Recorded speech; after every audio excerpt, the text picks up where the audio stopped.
सच्चिदानन्दमूर्तये निष्प्रपञ्चाय शान्ता निरालम्बाय तेजसे।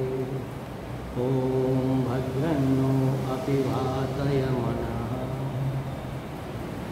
ॐ भद्रं कर्णेभिः शृणुयाम देवाः। भद्रं पश्येमाक्षभिर्यजत्राः। स्थिरैरङ्गैस्तुष्ट्वागुंसस्तनूभिः व्यसेम देवहितं यदायुः। स्वस्ति न इन्द्रो वृद्धश्रवाः। स्वस्ति न पूषा विश्ववेदाः। स्वस्ति नस्तार्क्ष्यो अरिष्टनेमिः। स्वस्ति नो बृहस्पतिर्दधातु।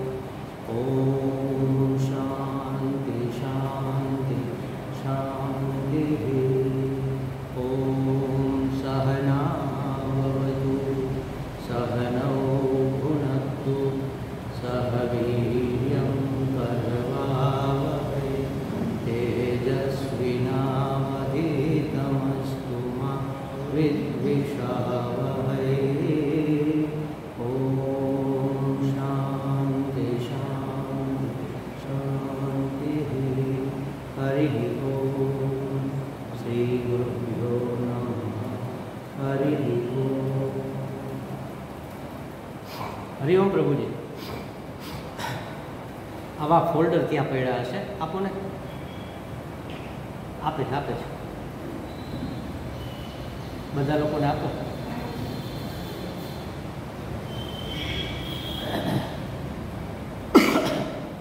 एमां 7 नंबरना पाना पर उपनिषद शुरू थाय छे। एना 2 मंत्रो पहला आपणे पाठ करीए अने पछी एनी चर्चा करीए।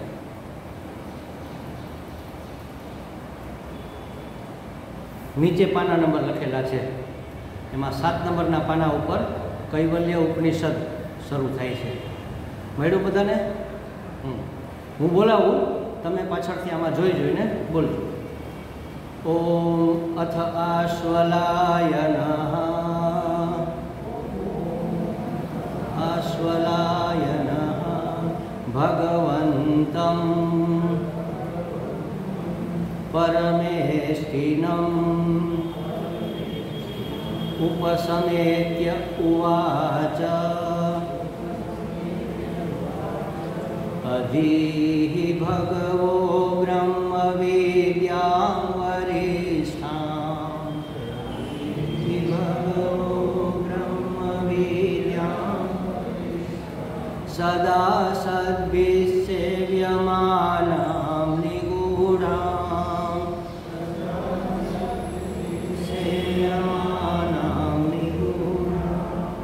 यया चिरात् सर्वपापं व्यपोह्य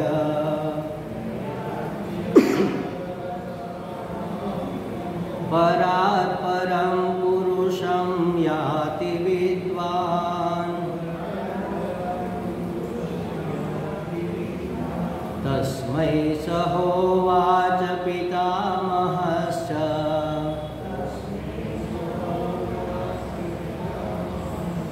श्रद्धा भक्ति ध्यान योगादवैः।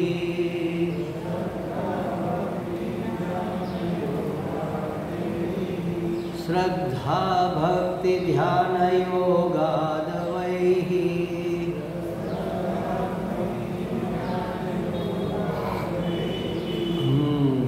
देखो ऋषि आश्वलायन ऋग्वेदना आचार्य ऋग्वेदाचार्य है आश्वलायन जी महाराज। वह अपने गुरु के पास जाते हैं। ब्रह्मा जी उसके गुरु हैं। वहाँ जाकर प्रार्थना करते हैं, निवेदन करते हैं कि हे भगवान मुझे ब्रह्म विद्या का उपदेश करो। पहले मंत्र में यही बताया अधीहि भगवो ब्रह्म विद्याम वरिष्ठाम। क्यों मुझे ब्रह्म विद्या चाहिए? क्योंकि वह सर्वश्रेष्ठ है। हमारी बुद्धि श्रेष्ठ की पक्षपाती। हमें जो भी चाहिए सबसे अच्छा है वही चाहिए ना। कल हमें बात हुई थी कि बहन माताएं जब जाती है साड़ी आदि लेने के लिए तो क्या कहेंगे? सबसे अच्छी साड़ी दिखाओ। सब्जी लेती है तो ढूंढ ढूंढ कर जो अच्छे से अच्छा करेला, अच्छे से अच्छा बैंगन, वही हम ढूंढते हैं, क्योंकि हमारी बुद्धि को सबसे अच्छा चाहिए और हमारे बजट में जितना सबसे अच्छा आ सके उस ऐसा चाहिए। तो ये विद्या आश्वलायन जी ने निवेदन किया कि मुझे प्राप्त करनी है। क्यों? सर्वश्रेष्ठ, इसलिए कहा अधि भगवो ब्रह्म विद्या वरिष्ठम। वरिष्ठम माने सर्वश्रेष्ठ। कैसे पता चला आपको कि ब्रह्म विद्या सर्वश्रेष्ठ है? हमें तो पता नहीं। तो कहा सदा सद्भिः सेव्यमानां निगूढ़ा। सद्भि, सत्पुरुष हो जिसका सेवन नित्य करते हैं, जो सत्पुरुष है, जो महापुरुष है, जो महान आत्मा हो गए, वह तो इसका नित्य सेवन करते हैं, तब तो सर्वश्रेष्ठ होनी चाहिए। लेकिन तो फिर आप प्राप्त कर लो ना, मेरे पास आने की क्या जरूरत है?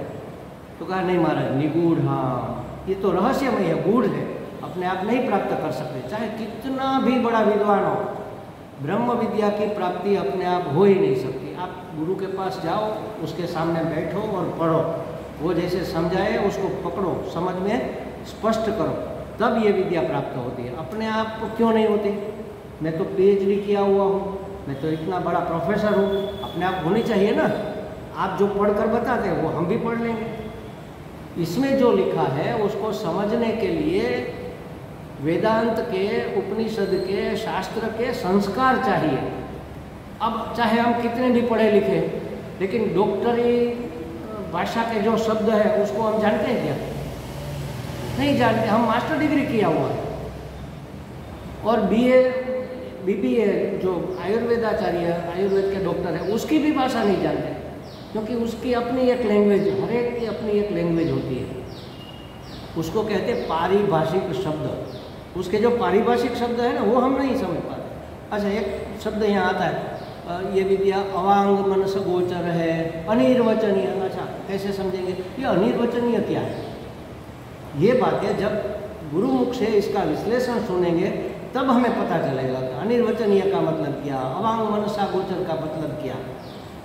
तो सीधा सीधा समझ में, और हम शायद समझ भी जाए शब्दों का अर्थ, लेकिन उसमें हमारी समझ, हमारी धारणा, हमारी मान्यता, हमारे संस्कार बीच में आएंगे। जैसे हमारे संस्कार होंगे वैसा हम अर्थघटन करेंगे, तो वास्तविक बातें पकड़ में नहीं आएगी। इसलिए गूढ़ है। कई महात्माओं ने बताई है, और बात जो बता दी गई उसको रहस्य कैसे कह सकते हैं? सभी महात्मा यही तो कहते हैं ना, सभी शास्त्र इसी की तो बात करते हैं, फिर भी ये रहस्य है, क्योंकि अपने आप समझ में नहीं आती, इसलिए रहस्य है। अच्छा, अपने आप समझने के लिए क्या करना होगा? नहीं, आपको गुरु की शरणागति ही लेनी होगी। और कैसा गुरु चाहिए? श्रोत्रिय ब्रह्मनिष्ठ ऐसा गुरु। कोई एंजी पेंजी कोई भी इसको समझा दे ऐसा नहीं, जो शास्त्र परंपरा से पढ़ा हुआ है और पढ़ा भी सकता है, समझा है और समझा भी सकता है, जिसने ज्ञान प्राप्त किया है और वो ज्ञान प्राप्त करा सकता है। एक दिए से दिया जलता है, बुझे हुए दिए से थोड़ा दिया जलेगा। प्रकाशित प्रज्वलित जो दिया है उसी से दूसरा दिया जलता है। तो ऐसा गुरु ढूंढना चाहिए और फिर उसकी शरणागति स्वीकार करनी चाहिए कि गुरु जी हम आपके शरण में हैं, आप हमें यह विद्या पढ़ाओ। अब गुरु सीधा सीधा नहीं बता देगा, क्योंकि वह देखेगा हम तो संसारी लोग हैं, हमारा अंतःकरण तो मैला होगा ना। तो जब तक अंतःकरण साफ नहीं होगा, चित्त शांत नहीं होगा, यहाँ बैठे सत्संग सुनते हैं, मन कहीं और है, हो सकता है ना, तो ऐसे में यह विद्या प्राप्त नहीं होगी। मन को स्थिर करना पड़ेगा, मन को शांत, मन माने चित्त कह लो, मन कह लो, बुद्धि कह लो, अंतःकरण कह लो, शांत माने स्थिर करना पड़ेगा, शांत करना पड़ेगा, शार्प तीक्ष्ण करना पड़ेगा, तीक्ष्ण बुद्धि का उपयोग समझने के लिए करना पड़ेगा, और शुद्ध और पवित्र करना पड़ेगा। ये चार चीज़ें चाहिए। मन को स्थिर करना माने एकाग्र करना, जहाँ बैठे हैं वहीं की बात सुने और विचार न करें, तब बातें समझ में आएगी। इसको कहते हैं एकाग्र। मन के आगे एक ही विषय हो, एक अग्र, इसको कहेंगे एकाग्र। मन के आगे, अग्र माने आगे, एक ही विषय हो। ये ब्रह्म विद्या पढ़ रहे हैं, बस वही कैवल्य उपनिषद चल रहा है तो उसी के बारे में सोचेंगे। अब यहाँ से जाकर फिर उसको मिलना है, फिर ये करना है, ये बातें बाद की बात है, ये अभी नहीं सोचना है, इसको कहेंगे एकाग्र। लेकिन मन को तो आदत है, वो तो भागता रहता है कहीं ना कहीं। तो इसके लिए मन को शुद्ध करने का उपाय बताया गया। देखो 4 चीज़ें यहाँ कही कि मन को सूक्ष्म करना है तो कैसे सूक्ष्म होगा? अभ्यास से। अभ्यास बार बार अभ्यास करेंगे तो मन गहरा गहरा गहरा गहरा जा सकेगा, गहराई में बैठ सकेगा, उसका अर्थ निकाल सकेगा। फिर मन को स्थिर करना है तो ये उपासना से होगा। भगवान की उपासना करेंगे तो बस उसी में एक ही प्रकार के विचार, पीला पीला कुछ देखा, फूल देखे या किसी वस्त्र को देखा, पीताम्बर याद आना चाहिए, बस कृष्ण का पीताम्बर। कोई एकदम सुंदर सा लड़का है तो बाल गोपाल हमें याद आते हैं, कोई नटखट है तो कन्हैया याद आता है। बस कोई भी बात देखे, सुने, बोले, कहे, उसी के विचार। तो ये होता है एक स्थिरता मन की। तो वो कैसे उपासना से होती है? तो कहा कि स्थैर्य, स्थिरता, एकाग्रता उपासना करने से होती है। मन को शुद्ध करना है तो वह सेवा से होता है, जिसको कर्म योग कहते हैं। राग द्वेष का निवारण करना, इसी का नाम मन को शुद्ध करना कहते हैं। हमारे मन को क्या आदत है? यहाँ बैठा हूँ, कोई वहाँ से आएगा मन क्या कहेगा? आपने पोस्टमैन देखा है? पहले के ज़माने में आप सबने तो देखा है, पोस्ट ऑफिस में जाओ तो वो क्या करता है? वो पोस्ट कार्ड है ना, उसके फट फट फट फट फट फट ऐसे सिक्का लगाता है। हमारा मन भी जब भी किसी को देखेगा, हमारी आँखों से देखेगा, कानों से सुनेगा, स्टैंप लगा देगा। ठीक है, बेठीक है, योग्य है, अयोग्य है, अच्छा है, बुरा है, भला है, नहीं भला। कोई भी आए तो हाँ ये आदमी अच्छा लगता है, ये बुरा लगता है। अभी 7 जन्मों में कभी मिले भी नहीं, फिर भी हम ढूंढ निकालते हैं उसमें, नहीं ये ठीक नहीं है, लगता है ये आदमी ठीक नहीं है। क्यों लगता है भाई? क्योंकि मन की आदत है, या तो अच्छा कहेगा या बुरा कहेगा। या परिचय होने के बाद भी अगर वो हमारे अनुकूल है तो हमें पसंद है, तो उसके प्रति राग होगा, और वह हमारे प्रतिकूल है तो हमें द्वेष होगा। राग द्वेष माने अपने गुजराती में गमो अणगमो कहते हैं, वो होता ही रहता है मन में, बस ये चलता ही रहता है। आवाज़ सुनाई दी, मधुर आवाज़ है, कुत्ता भौंका, अरे ये कर्कश आवाज़, कौवा बोला, पसंद नहीं है, कोयल बोली, पसंद। किसने बताया कि इसको कर्कश कहेंगे और इसको मधुर कहेंगे? ये तो अपने ही नाप है ना। इसको सुंदर कहेंगे। अफ्रीका में जाओ तो काले लोग, इतने बड़े बड़े होंठ, घुंघराले बाल, उसको सुंदर कहते हैं, इतना बड़ा नाक। हमारे यहाँ इसको कुरूप कहते हैं। तो ये तो अपनी व्याख्या है ना, तो मन बस पसंद करता है। तो ये कैसे निकलेगा? ये राग द्वेष का निवारण कैसे होगा? सेवा से। तो सेवा करनी है तो हम देखेंगे नहीं किसकी सेवा करनी है, पूरी समाज की, जब सबकी सेवा करनी है।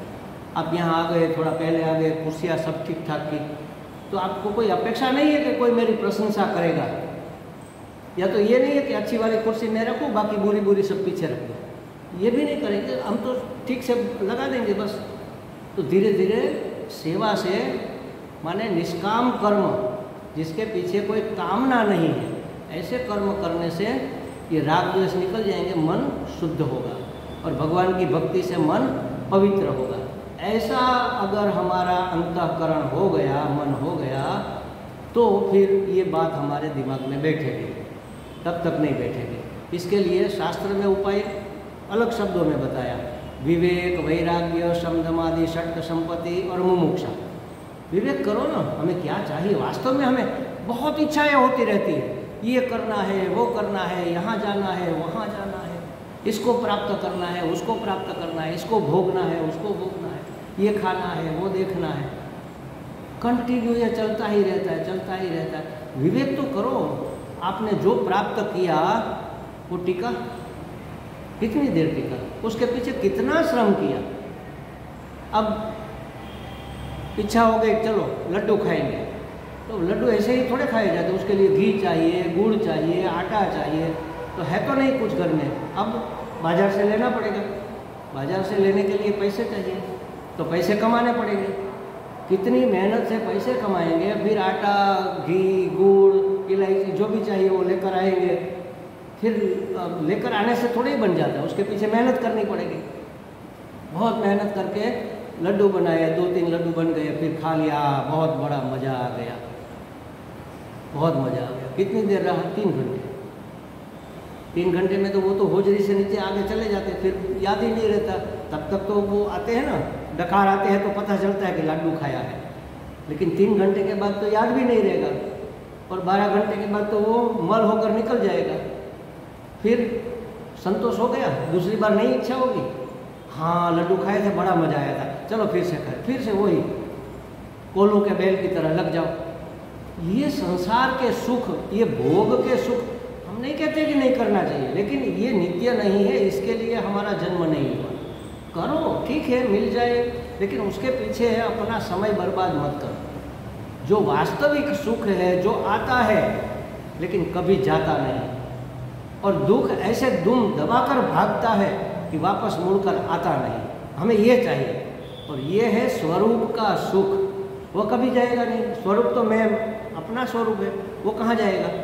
दूसरा है वो जाएगा, वो आएगा जो जाएगा, जो जन्मेगा वो मरेगा, लेकिन जो है ही, पहले भी था, आज भी है, कल भी रहेगा, उसको सत्य कहते हैं। और जो होने से सब कुछ होता हुआ हमें पता चलता है, उसको चित्त कहते हैं। और जो हमारे लिए उपयोगी है उसको हम ग्रहण करते हैं, अनुपयोगी है उसको हम त्याग करते हैं, तो ये सुख है, इसको आनंद कहते हैं। सत्य चित्त आनंद परमात्मा का स्वरूप है, मेरा अपना भी वही स्वरूप है। हमें सच्चिदानंद परमात्मा की प्राप्ति करनी है, हमें आत्म प्राप्ति करनी है, हमें तत्व बोध चाहिए, हमें तत्व ज्ञान चाहिए, कहीं से लाना नहीं है। सिर्फ अभी क्या है कि एक तो मैं कौन हूँ हम जानते नहीं, मैं कौन हूँ, तो मैं एक महात्मा के पास नहीं, एक राजा के पास, राज्य में कोई एक महात्मा आए, तो राजा ने पूछा कि महात्मा को बुलाया। महाराज जी, बहुत लोगों को मैंने प्रश्न किया, लेकिन किसी ने उत्तर नहीं दिया, आप मुझे उत्तर दो, आप जो चाहोगे वो मैं कर दूंगा। तो क्या बोलो, बताएंगे, अगर हम जानते हैं तो बता देंगे। तो महाराज, आप भगवान से हमें मिला सकते हैं क्या? मुझे भगवान से मिलना है।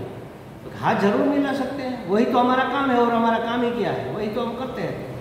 तो कि चलो मिलाओ, अभी मिलना है? तो कहा, तो जैसे कोई बड़ा आदमी है, कलेक्टर है, तो उसको मिलने के लिए हम जाते हैं तो क्या करते हैं, एक कागज़ पर लिखकर चिट्ठी भेजते हैं ना, अपना नाम, अपना पता, अपना व्यवसाय और क्या काम है, किस हेतु से मिलना है, ये लिख कर देना पड़ता है।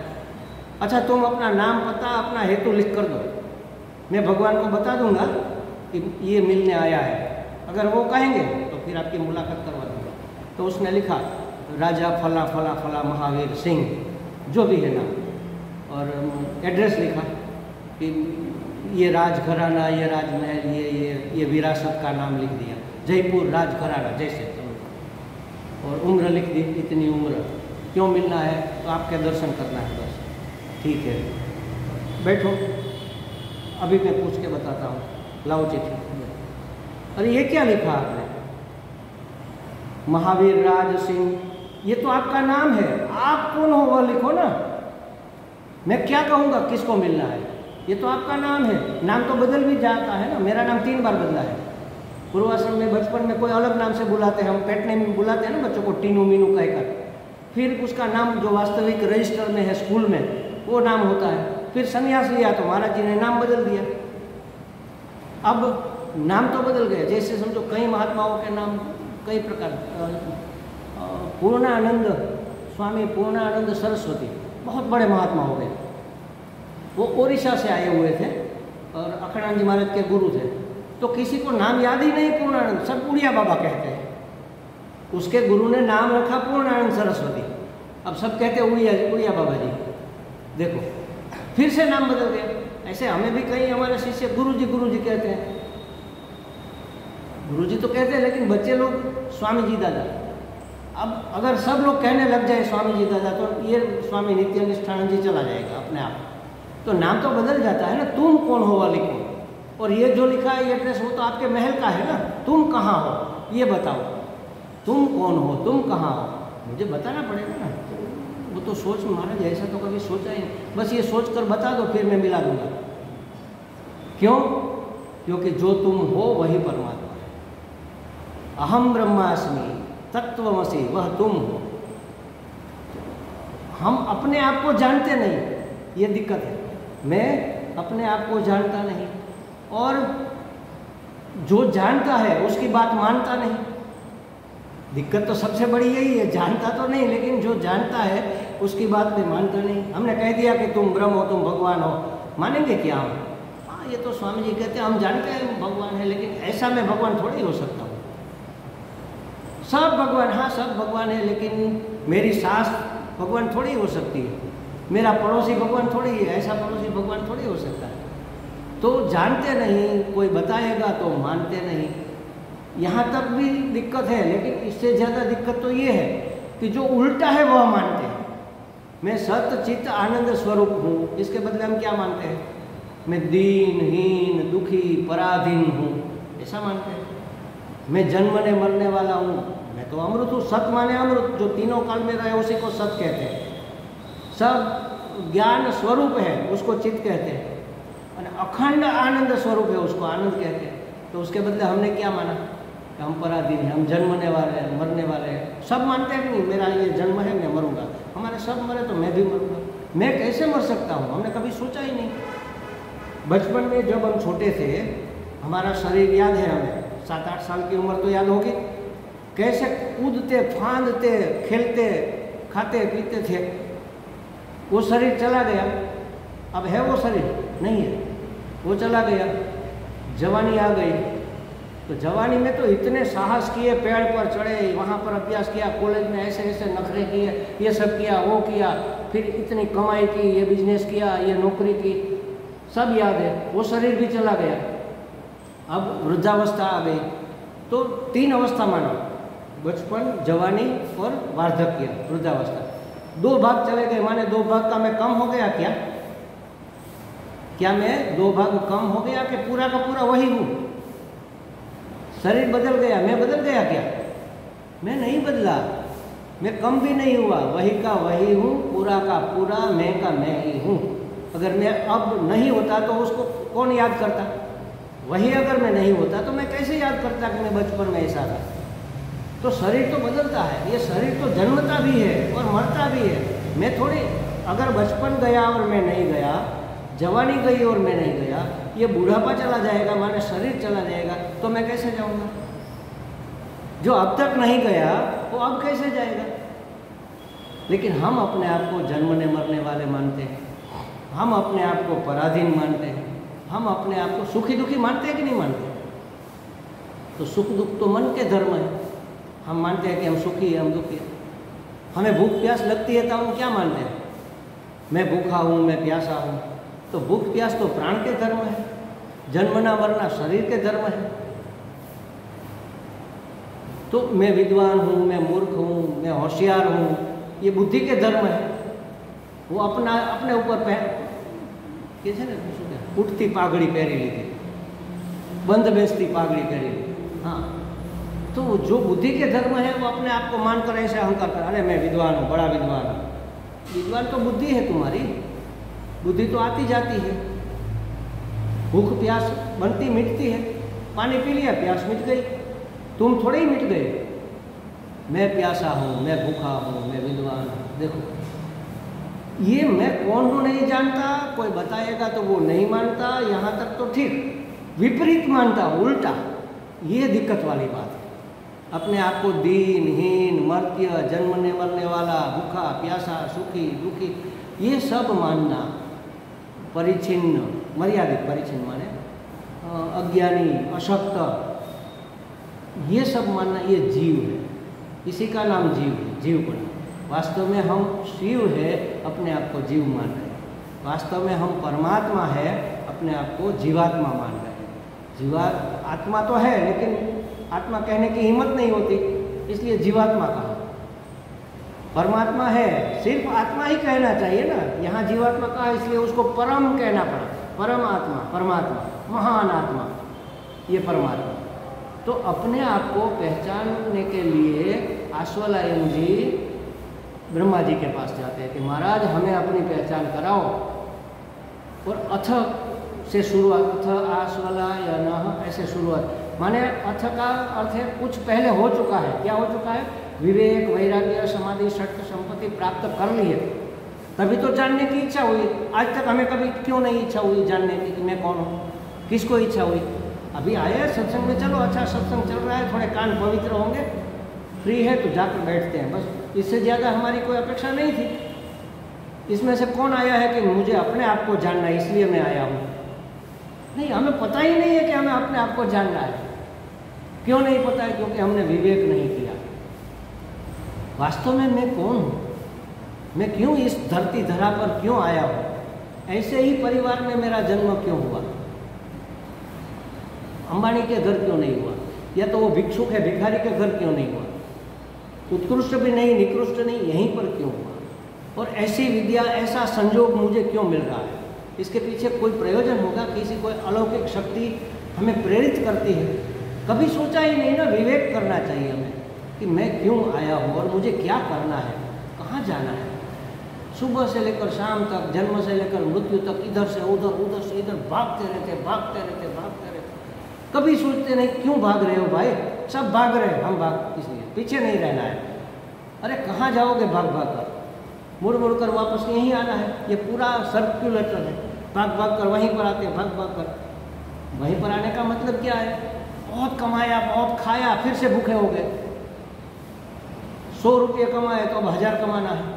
1000 कोई उसका कोई एंड है क्या? 1000 कमाया तो लाख कमाना है, लाख कमाया तो 10 लाख कमाना है, अब करोड़ भी की कोई कीमत नहीं रही इस जमाने में। तो आप कितने करोड़ के आसामी है? तो हम कहेंगे कि 10 करोड़ के, ठीक है, ये 100 करोड़ के, हाँ अब ये बड़े आदमी हैं तो हमें 100 करोड़ कमाना है। 100 जिसके पास 100 करोड़ है वो बैठ गए क्या? बैठ गए नहीं, वो भी दौड़ रहे हैं। अभी 1000 करोड़ है वो भी दौड़ रहे हैं। सबसे विश्व में सबसे धनवान व्यक्ति है ना, उसको भी संतोष नहीं है, वो भी दौड़ रहे हैं। प्रतिष्ठा में देख लो, हम अपने समाज के प्रेसिडेंट बन गए और दौड़ रहे हैं, सोसाइटी के प्रेसिडेंट बनना है और दौड़ रहे हैं, कॉरपोरेटर बनना है और दौड़ रहे हैं, मेयर बनना है और दौड़ रहे हैं, धारासभ्य बनना है और दौड़, मिनिस्टर बनना है, सीएम बनना है, पीएम, फिर अब यूनो के प्रेसिडेंट बनना, कोई अंत ही नहीं है। वो वाला अगर जो धार्मिक होता तो वो सोचता कि मुझे इंद्र बनना है, इंद्र सोचता है कि मुझे देवगुरु बृहस्पति बनना है, देवगुरु बृहस्पति सोचते हैं कि मुझे तो शिव जी बनना है, शिव सोचते हैं मुझे ब्रह्मा बनना है, मुझे विष्णु बनना है। कोई एंड ही नहीं है। कब तक नहीं है? जब तक हम है ही। आप तैत्तरीय उपनिषद पढ़ना, कभी मौका मिलेगा तो हम भी पढ़ेंगे। जिसने ज्ञान प्राप्त कर लिया उसने ये सब आनंद प्राप्त कर, उससे 100 गुना, इंद्र से 100 गुना, बृहस्पति गुरु से 100 गुना, पितृ से 100 गुना, उतना आनंद कुछ किए बगैर उसको मिलता है, क्योंकि वह जानता है मैं आनंद स्वरूप हूँ। आनंद प्राप्त नहीं करना है, बस जानना मात्र। ये जानने के लिए अश्वलायन जी अपने गुरु के पास जाते हैं, और गुरु तस्मै स होवाच पितामहश्च, उसको जो जानने के लिए आया है, जो ब्रह्म विद्यार्थी है, भौतिक शास्त्र का विद्यार्थी नहीं है, विज्ञान का विद्यार्थी नहीं है, भाषा का विद्यार्थी नहीं, ब्रह्म विद्यार्थी, ब्रह्म विद्या जानने का अर्थी माने प्यासा, उस चाहने वाला। तो ब्रह्म विद्या का विद्यार्थी जो है, तस्मै, उसको स होवाच, इस प्रकार कहा। उसने पूछा क्या था? मुझे ब्रह्म विद्या का उपदेश करो, क्योंकि वह सर्वश्रेष्ठ है और रहस्यमय है और महापुरुष उसका सतत सेवन करते हैं। उसी ब्रह्म विद्या का मुझे उपदेश करो। वह क्या करती है? सर्व पापम व्यपोह्य, सब पापों को तुरंत तत्काल नष्ट कर देती है। कौन से पाप है? अपने आप को न जानना। अपने आप को न जानने के कारण, विपरीत जानने के कारण हम अपना तिरस्कार करते हैं, जीव का तिरस्कार करते हैं, जगत का तिरस्कार करते हैं, जगदीश्वर का तिरस्कार करते हैं, उसका आदर नहीं करते, माने तिरस्कार करते हैं। तो ये तो पाप हुआ ना। तो सब पाप एक क्षण में तुरंत, कल शाम को बताया था ना उपाय, कौन सा? साइनाइट उपाय। साइनाइट जीवा पर रखो, तुरंत मृत्यु।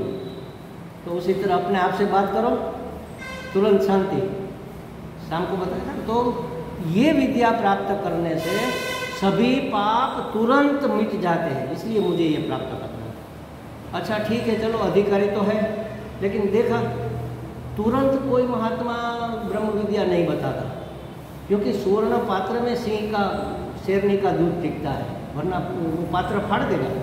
अधिकारी है कि नहीं, वरना वेस्टेज हो जाएगा ना।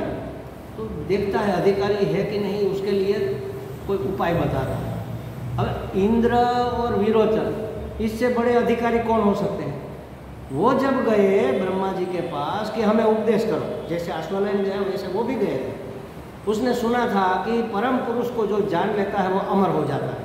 उसको तो अमर होना था, क्योंकि देवदानव का युद्ध होता है तो कई लोग मारे जाते हैं, तो अमर विद्या प्राप्त हो जाए तो मरेंगे नहीं। तो कैसे, वो परम पुरुष कौन है हमें जानना है। गए तो कहा ठीक है चलो सेवा करो आश्रम में। कहाँ सेवा करनी है? गौशाला में। गाय चराओ, उसके गोबर उठाओ। इंद्र को आप सोचो, एक मेयर होगा वो भी नहीं करेगा, कॉर्पोरेटर होगा वो भी नहीं करेगा। ये तो देवों के भी राजा इंद्र, छोटी बात है। असुरों के राजा विरोचन 102 साल तक कंटिन्यू सेवा करवाई। फिर बताया कैसा? स्पष्ट नहीं बताया। जाओ देखो अपनी दाहिनी जमनी, दाहिनी राइट आइज, दाहिनी आँख में जो दिखता है वो ब्रह्म है, वो परम पुरुष है। क्या समझेंगे? वहाँ तो कोई मिरर था नहीं, एक दूसरे की आँख में देखा तो आपकी आँख में तो मैं दिखता हूँ ना। विरोचन ने सोचा कि ये शरीर जो दिख रहा है वही ब्रह्म है, चलो खिलाओ पिलाओ मौज करो बस, किसने देखा है कल क्या होगा। इंद्र ने सोचा ये नहीं हो सकता, ये तो विकारी है, ये तो बदल जाता है, अमर कैसे हो सकता? शरीर तो जन्मता है मरता है, वापस आया। तो यही विद्या यहाँ फैन कुर्सी के बीच में बैठकर हमें मिल रही है। यही विद्या, यही ब्रह्म विद्या। ब्रह्म विद्या कोई अलग नहीं है, अपने आप की पहचान, स्वरूप की पहचान, इसी का नाम ब्रह्म विद्या है। तो यहाँ पर भी ब्रह्मा जी ने देखा कि अधिकारी तो है लेकिन फिर भी कुछ कमी है, उसको थोड़ा दृढ़ कर लेते हैं।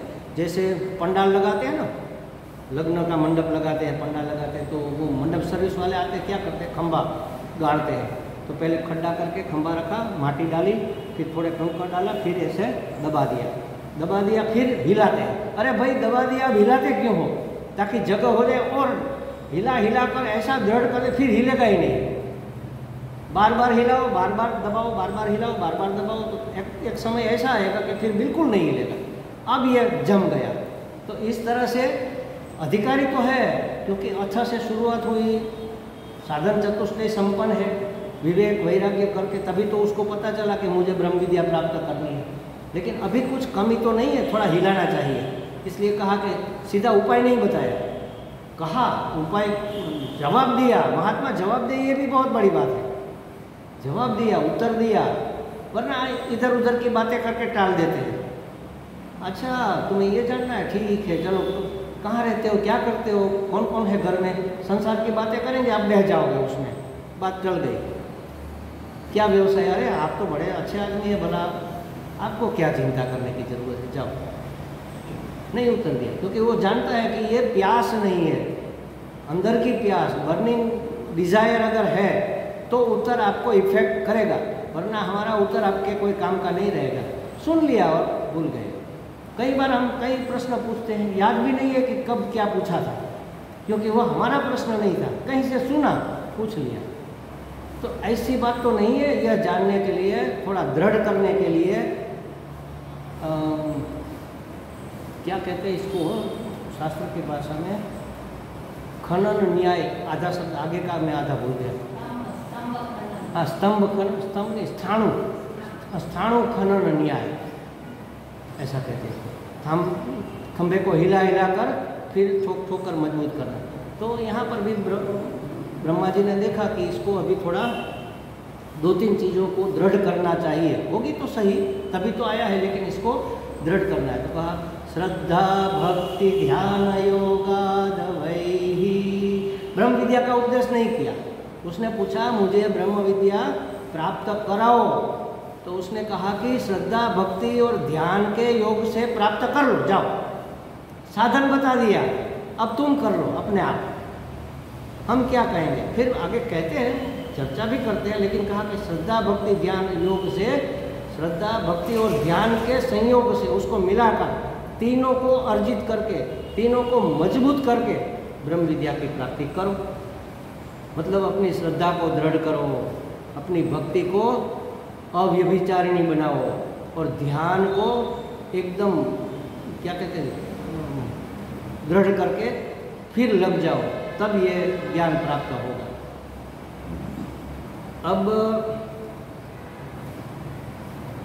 श्रद्धा हृदय में रहती है, श्रद्धा बुद्धि में रहती है। बुद्धि प्रश्न करती है ना, अरे ऐसा थोड़ा ही होता है, अरे श्रद्धा करो भाई, ऐसा ही है। श्रद्धा होगी तो प्रश्न नहीं करेगी। अर्जुन ने कितने प्रश्न किए भगवान को गीता जी में, फिर भगवान को कहना पड़ा ना कि श्रद्धस्व पार्थ श्रद्धस्व, थोड़ी श्रद्धा करो बस। सब चीज़ें बताई नहीं जा सकती, कुछ चीज़ें श्रद्धा से प्राप्त होती हैं, क्योंकि ये अवांग मनस गोचर है, इसको कैसे बताएंगे, वाणी में समाएगा नहीं। ब्रह्म विद्या को बता, इसीलिए तो निगूढ़ाम कहा, गूढ़ है ऐसा कहा ना। बताते हुए भी जो पीछे छूट जाए वह ब्रह्म विद्या। जैसे पानी है ना, पानी की टंकी, बड़ी टंकी पानी की, हम जब छोटे बच्चे थे गांव में किसी की वाड़ी कुएँ पे जाते थे तो वहाँ बड़ी कुंडा रहता है पशुओं को पानी पीने के लिए, तो वो खेल हम खेलते थे। उसमें क्या करना है, लाठी अंदर रखो, टेढ़ी दिखेगी, फिर निकालो सीधी हो जाएगी। सीधी ही थी लेकिन पानी में टेढ़ी हो जाती है, जैसे कि टेढ़ी हो जाती, वो नहीं जाती, लगता है कि टेढ़ी हो गई। बस उसी तरह ब्रह्म विद्या बताओ, पीछे छूट जाए, जो बताया वो नहीं, उसके सिवा बच गई, बता नहीं सकते उसको, ब्रह्म विद्या बता नहीं सकते। मैं हूँ, कौन हूँ, बताओ आप कौन हो? अरे मैं फला, मैं महेश भाई, अरे ये तो आपका नाम है। अरे मैं 6 फुट 7 इंच, ये तो आपका शरीर है। अपने आप को हम क्योंकि वह मन वाणी का विषय नहीं है ना, अवांग मनसा गोचर, ये अवांग मनस गोचर है। ब्रह्म विद्या अवांग मनस गोचर, वांग એટલે वाणी, मनस એટલે मन और वाणी का विषय नहीं है, उसकी पकड़ में नहीं आएगा, वो टेढ़ी हो जाती है, बता कर भी पीछे छूट जाती है। लेकिन उसको बताने का तो यही एक तरीका है, शब्दों में ही तो बताया जाता है, और प्राप्त करते उसको ज्ञान भी हो जाता है सुन कर। तो आप तो कहते हैं कि वाणी का विषय नहीं है, तो कैसे बताते हैं? तो उसका भी एक तरीका है। कल हमने कहा था ना व्यंजना से, जैसे राम जी, सीता जी और ये जा रहे थे लक्ष्मण जंगल में, वन में, तो एक गांव में आदिवासी लोग बैठे थे, वहाँ पर वो रुके, तो महिलाओं को तो ज़्यादा जिज्ञासा होती है ना, तो सीता जी के पास महिला सब बैठी थी, राम लक्ष्मण के साथ सब पुरुष बैठे थे। महिलाओं ने पूछा सीता जी को, अरे भाई आपका नाम क्या है? सीता जी, और ये दोनों कौन है? तो एक मेरे देवर है, एक मेरे पति देव है। अच्छा, आपके पति कौन है? अब मर्यादा है, बता नहीं सकती कि वो है, नाम भी ले नहीं सकते उस जमाने में। तो उसने कहा जो वो गोरे गोरे दिखते हैं ना, एकदम सुंदर सुंदर गोरे गोरे, हाँ वो आपके पति है? नहीं वो मेरे देवर है। तो राम नहीं बताया, देवर बता दिया, 2 ही थे, एक देवर है तो दूसरा उसका पति होगा ना, नहीं बताते हुए भी बता दिया। देखो ये 2 जो बैठे हैं ना, उसमें जो गोरे गोरे हैं, सुंदर सुंदर है, वो मेरे देवर है। अब पूछा था क्या कि आपके पति कौन है? अब पूछने की जरूरत रही? बस ऐसे ये ब्रह्म विद्या बताई जाती है। मनोबुद्धि अहंकार चित्तानि नाहं न च श्रोत्र जिह्वे न च घ्राणनेत्रे न च व्योम भूमिर्न तेजो न वायुः चिदानन्दरूपः शिवोऽहं चिदानन्दरूपः शिवोऽहं मन बुद्धि वाणी चित्त मैं नहीं हूँ। पंचभूतों का बना हुआ ये पुतला मैं नहीं हूँ। जो मैं नहीं उसको निकालते जाओ, बाकी बचेगा वो मैं। अब उसको बताने की जरूरत नहीं है क्योंकि बताया जा नहीं सकता। जो नहीं है उसको पहचान लो कि ये नहीं है, बस बाकी जो बचेगा वही है। नहीं है को जान लो तो वही है, पता चल जाए। ये बताने का उपाय है। तो इसके लिए अधिकारित्व चाहिए, पहचानना तो पड़ेगा ना कि ये मैं नहीं हूँ, कैसे पता चले? ऐसे पहचानने के लिए स्थिर बुद्धि चाहिए, तीव्र बुद्धि चाहिए, शुद्ध बुद्धि चाहिए, पवित्र बुद्धि चाहिए। मैंने कल कहा था ना, शुद्ध और पवित्र में फ़र्क है। जैसे समझो ये हींग आती है ना, हींग, वो स्टील की डिब्बी में हींग भरी थी माता जी ने, अब हींग खलास हो गई। अब उन्होंने राख लेकर उसको मांज लिया तो साफ हो गया, लेकिन आप स्मेल करो तो उसमें से गंध आएगी। तो शुद्ध तो हो गई, पवित्र नहीं है। उसमें से जब गंध निकल जाए तब पवित्र मानी जाएगी। तो उसके लिए क्या करना पड़ेगा? तपाओ अग्नि में, गंध उड़ जाएगी। इसलिए तप का महत्व है। हमारे अंतःकरण में जो मैल है उसको निकालने के लिए सेवा, निष्काम कर्म, और उस मैल की जो छाप रह जाए, उसकी गंध रह जाए, उसको निकालने के लिए उपासना, भक्ति, भगवान की भक्ति, उसकी सुगंध फैलेगी और दुर्गंध निकल जाएगी। काम, क्रोध, लोभ, मोह, मौत, मात्सर्य, दंभ, ये सब गंदगी है, इसकी दुर्गंध रहती है। ये कैसे निकलेगी? भक्ति से। राम राम राम राम, बस निकलेगी। यही उपाय है इसका, और कोई उपाय नहीं है। सेवा से चले तो जाएंगे, लेकिन उसकी गंध रह जाएगी ना। जैसे ये बारिश के मौसम में कुत्ता वुत्ता सब लेटरिन कर जाते हैं कहीं पर, अब आप किसी को बुलाकर वो साफ करवाओ, लेकिन वहाँ गंध रह जाती है, फिर उसके ऊपर मिट्टी या रेती कुछ डाल दिया जाता है। ऐसे घर में ही अगर कोई चूहा मर गया तो हमने साफ कर दिया, निकाल दिया, लेकिन गंध रह गई, तो फिर क्या करेंगे? स्प्रे कर देंगे ना, सुगंध फैलाएंगे, तब दुर्गंध जाएगी। तो साधना की सुगंध, भक्ति की सुगंध जब अंदर प्रकट होगी तो वासना की दुर्गंध मिट जाएगी। ये उपाय है। इसलिए कहा कि श्रद्धा, भक्ति, ध्यान, योगा। बुद्धि में श्रद्धा हो। बुद्धि बार बार प्रश्न करती है, अरे ऐसा ही थोड़ा ही होता है, हमें नहीं पता क्या? महाराज जी तो कहते हैं उसको क्या पता। महाराज तो बोलते हैं उसको गुजराती में क्या कहते हैं, કેટલી વિશે हो થાય અમને ખબર છે, महाराज તમને શું खबर पड़े? ऐसा बोल देते ना, महाराज को क्या पता संसार में कैसे रहते हैं, हमें पता है।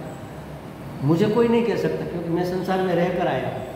जो बाल ब्रह्मचारी सीधे महात्मा बनते हैं ना, उसके प्रति हमारी यही धारणा रहती है, इसको क्या पता संसार में कैसे रहते हैं। लेकिन मुझे कोई नहीं, क्योंकि मुझे पता है कैसे रहते हैं।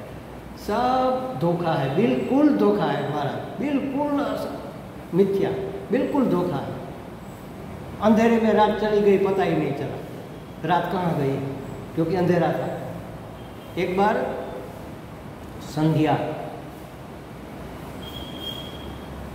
रात आई भगवान से फरियाद करने के लिए, भगवान ये सूरज मेरे पीछे पड़ा है, मैं जहाँ जाती हूँ वहाँ पहुँच जाता, मुझे भागना पड़ता है, बहुत परेशान करता है। अच्छा ठीक है, ठहरो मैं बुलाता हूँ, अभी तुम्हारे सामने न्याय करते हैं। जैसे सूरज आया तो रात चली गई। फिर सूरज को कहा जाओ, वो आएगी तो फिर बुलाएंगे, सूरज चला गया, फिर से रात आ गई। अरे भाई तुम ठहरी क्यों नहीं? लेकिन उसकी उपस्थिति में मैं रह कैसे सकती हूँ? तो सुगंध जब फैलेगी भक्ति की, अंदर भगवान की, तो वासना की दुर्गंध नहीं रह सकती। इसको हटाओ, उसको सटाओ, उसको लगाओ, इसको भगाओ, यही एक उपाय है। तो इसलिए कहा कि श्रद्धा, भक्ति। बुद्धि बहुत प्रश्न करती है, महाराज ऐसे थोड़ी होता है, आपको क्या पता संसार कैसे चलता है? तो ये गुरु वेद वाक्यसु विश्वास, दृढ़ विश्वास, इसका नाम है श्रद्धा।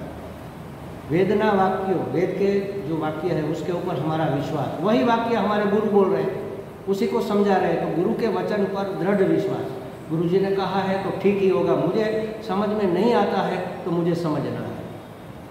गुरु जी ने कह दिया कि तुम ईश्वर हो, अरे महाराज आप कैसे कह सकते हो, हम कैसे ईश्वर? ईश्वर सर्वव्यापी है, तो मैं तो यहाँ पर हूँ, वहाँ नहीं हूँ। ईश्वर तो सब जगह है, ईश्वर सर्वशक्तिमान है, मेरे से तो 5 किलो वजन नहीं उठाया जा सकता, शक्ति तो है ही नहीं। और आजकल तो बहुत अशक्ति आ गई है बीमार होने के बाद, तो मैं कैसे ईश्वर हो सकता हूँ? ईश्वर सर्वज्ञ है, और मुझे तो ये भी पता नहीं कि इसके पीछे क्या चल रहा है, आपके मन में क्या चल रहा है। तो ईश्वर तो सर्वज्ञ है, मैं कैसे ईश्वर हो सकता हूँ? तो हम इनकार नहीं करेंगे ऐसी बातों का कि नहीं नहीं मैं ईश्वर नहीं हो सकता। बुद्धि तो प्रश्न करती है, लेकिन श्रद्धा किसको कहते हैं? इनकार न करें, उसके ऊपर विचार करें कि गुरुजी ने कहा है, शास्त्र ने कहा है, तो ईश्वर होगा ही, लेकिन कैसे ये मुझे समझना है, कैसे मैं ईश्वर हूँ? तब आप प्रश्न करो, गुरुजी आपने कहा ईश्वर है, तो हमारा संशय जो है ये आप सुनो। संशय ये है कि ईश्वर सर्वशक्तिमान है, हम तो अशक्त हैं। ईश्वर सर्वज्ञ है, हम तो अल्पज्ञ है। ईश्वर सर्वव्यापी है, हम तो अल्पव्यापी है, मर्यादित है। तो मैं कैसे ईश्वर हो सकता हूँ? तब गुरु समझाते हैं कि ये जो तुम बता रहे हो ना, ये सब उपाधि के धर्म है, तुम्हारे धर्म नहीं है। बिजली तो बिजली है।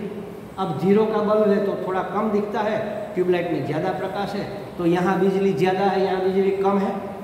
बिजली तो उतनी है पूरी की पूरी, लेकिन उसको प्रकाशित अभिव्यक्त करने का माध्यम छोटा है, तो थोड़ा छोटा अभिव्यक्त हो रहा है। यहाँ बड़ा माध्यम है तो बड़ी अभिव्यक्ति हो रही है। चींटी में छोटा सा शरीर है तो उसका सामर्थ्य बस एक खांड का दाना उठा सकती है। हाथी बड़ी उपाधि है, वो तो पेड़ भी उखाड़ सकता है।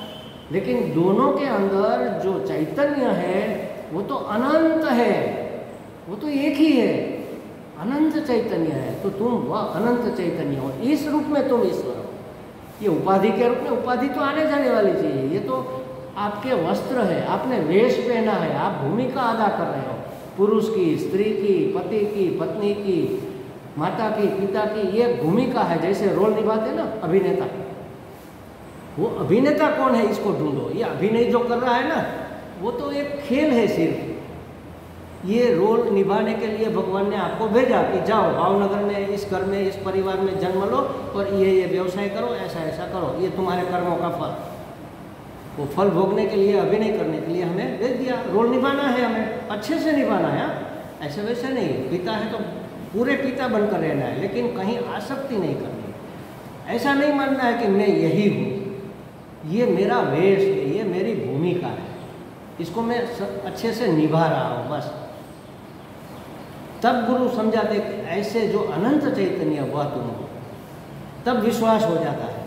तो पहले इनकार नहीं करना है, स्वीकार भी नहीं करना है। ऐसा का ऐसा पूरा कर आपके ना आखे आखू गળી जाओ, गળી નથી જવાનું।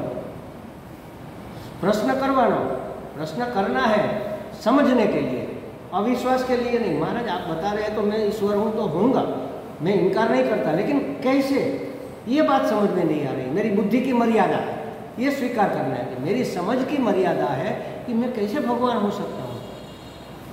सब भगवान, ये मेरे पड़ोसी कैसे भगवान हो सकता है? सब भगवान तो बिच्छू, सांप, ये भगवान कैसे हो सकते हैं? ये तो काटते हैं, जहरीले हैं, परेशान करते हैं, मार देते हैं। तो गुरुजी समझाएंगे कि कैसे। इसके लिए चाहिए जो साधन, उसका नाम है श्रद्धा, माने बुद्धि की शांति, बुद्धि का समाधान। बुद्धि में श्रद्धा रहती है। भक्ति कहाँ रहती है? हृदय में। हृदय में भक्ति रहती है। भजन, भज सेवायाम भक्ति, वो तो हम शाम के प्रवचन में भक्ति की ही व्याख्या कर रहे हैं। तो सेवनम सेवा, सतत भगवान के नाम का स्मरण बना रहे, बना रहे, बना रहे। मन शांत, शुद्ध और पवित्र रहे, बस इसी का नाम है। उसके लिए जो करना है करो। और सबसे उत्तम साधना, सबसे उत्तम भक्ति क्या है पता है? सरलता। बस आप बिल्कुल सरल हो जाओ, अंदर बाहर एक रूप। इससे अच्छी भक्ति और कोई हो ही नहीं सकती। इससे शुद्धि, पवित्रता और किसी से आ नहीं सकती। लेकिन महाराज इतने सरल सीधे हो जाएंगे तो लोग तो लूट लेंगे। क्या लूट कर ले जाएगा? आपके नसीब में कौन ले जाएगा? क्या ईश्वर से भी कोई बड़ा है? उसकी योजना के अनुसार ही होगा ना। हम कहते हैं कि उसकी इच्छा के बगैर पत्ता भी नहीं हिलता, तो वो कैसे लूट जाएगा? अगर पत्ता भी नहीं हिलता तो उसकी क्या सामर्थ्य है कि वो मुझे लूट ले? अगर लूट कर ले गया तो वो लूटने वाला ही था। इस तरह से नहीं जाता तो किसी और तरह से जाता। अगर हम पकड़ के कोई चीज़ आपसे हमें ले लेनी है, आपके पॉकेट में आप ऐसे ही बैठे रहो और हम ऐसे निकाल लेते हैं, आसानी से निकल जाती है, आसानी से हम प्राप्त कर लेते हैं। लेकिन जैसे हम हाथ बढ़ाए और आप पकड़ो और हम खींचे, खींचातानी में आपको पीड़ा होगी, आपका पॉकेट भी फट जाएगा, छीन तो लूँगा ही मैं। समझ में आई बात? सरल है तो सरलता से जो होना है हो जाएगा। लेकिन अगर कुटिल रहे तो होना है वही होगा, पीड़ा के साथ होगा, जबरदस्ती होगा। क्योंकि ईश्वर की योजना है, आपको कर्म का फल भोगना है। आपको जो चीज़ गंवानी है वो गंवाएंगे। जवान बेटा चला जाना चला जाएगा, चाहे आप कितनी भी उपचार करवा लो, कहीं पर किसी भी हॉस्पिटल में ले जाओ, वो जाना है जाएगा ही। तो जो हो रहा है उसको स्वीकार करना, उसी का नाम भक्ति है, ईश्वर की योजना, ईश्वर की आज्ञा, सब ईश्वर ही बना हुआ है ना, दूसरा तो कोई है ही नहीं। बस इसका नाम है भक्ति, वो हृदय में रहती है। बुद्धि में समाधान हो जाए तो श्रद्धा, हृदय में समाधान हो जाए तो भक्ति, और ध्यान, ध्यान माने एकाग्रता, या तो कह लो कि सजातीय वृत्ति प्रवाह, विजातीय वृत्ति का निवारण। एक बस जो भी करो, स्नान गच्छन स्वपन श्वसन उन्मिशन निमिशन नपी, गीताजी में भगवान ने कहा ना कि आँख खुले आँख बंद हो, हम सो जाए जागे चले फिरे खाए बैठे उठे, जो भी करे बस भगवान, भगवान के लिए। हमारे हर एक कार्य में ईश्वर को खींच कर ले आओ, इसी का नाम ध्यान है, इसी का नाम ध्यान है। जैसे एक लड़का एक लड़की की सगाई हो गई, एंगेजमेंट हो गया, अब क्या होगा? अब कोई लड़का जा रहा है, वो बेटी जा रही है बाजार में सब्जी लेने के लिए, किसी लड़के को देखा तो पीछे से लगा अरे हाँ उसका जो क्या कहते हैं फियोन्सी, उसका जिसके साथ एंगेजमेंट हुआ है वही तो नहीं है, ऐसा ही लगता है। नहीं ये तो थोड़े ज़्यादा टॉल है, ज़्यादा ऊंचे हैं, हमारे तो थोड़े कम है। लेकिन उसकी देखो ये चाल वैसी ही है, उसके बाल वैसे, सब दिखने लगेगा, हर एक में दिखेगा कि इसके हाथ ऐसे है, इसके पाँव वैसे है, इसके बोलने की स्टाइल वैसी है, हर एक में उसको अपने पति के साथ कंपैरिजन होगा। तो हम भगवान के साथ नहीं कर सकते? देखो भगवान बरस रहा है, बारिश बरस रही है, ऐसा क्यों सोचे? भगवान की कृपा बरस रही है, भगवान बरस रहा है। भगवान इस रूप में अभिव्यक्त हो रहा है, भगवान उस रूप में अभिव्यक्त हो रहा है, हर एक में उसको लाओ। सजातीय वृत्ति प्रवाह, हमारी वृत्ति भगवानमय बनी रहे, उसका नाम है ध्यान। और ये तीनों को मिलाकर जो बनता है उसको कहते हैं योग। श्रद्धा भक्ति ध्यान योगादवैहि, इन तीनों को मिलाकर आप परम को प्राप्त हो जाओ। देखो परम को प्राप्त करना नहीं है। अब एक इतना बड़ा पतीला है और एक इतनी छोटी पतीली है। अब पतीली में पतीला रखेंगे कि पतीले में पतीली रखेंगे? बड़ा है उसमें छोटा रखेंगे ना, या छोटे में बड़ा रखेंगे? वो परम आत्मा है बड़ा, हम जीवात्मा है, तो उसको प्राप्त करना है, उसको प्राप्त होना है। गंगा सागर को मिलती है या सागर गंगा को मिलता है? परमात्मा को प्राप्त होना है। भले कह देते हैं हम परमात्मा को प्राप्त करना है, ब्रह्म को प्राप्त करना है, वास्तव में ब्रह्म प्राप्त किया नहीं, वो तो हर जगह ठसाठस भरा हुआ है। हमें अपने आप को जीवत्व से छुड़ाकर उसमें मिलना है, हमें अपने आप को प्राप्त होना है, प्राप्त करना नहीं है। परमात्मा को प्राप्त हो जाओ। कैसे? श्रद्धा भक्ति ध्यान योगादवैहि, ये उपाय बता दिया, इसकी थोड़ी व्याख्या कल करें। ओम पूर्णमदः पूर्णमिदं पूर्णात् पूर्णमुदच्यते पूर्णस्य पूर्णमादाय पूर्णमेवावशिष्यते। ओम शांति शांति शांति। हरि ओम। श्री गुरुभ्यो नमः। हरि ओम।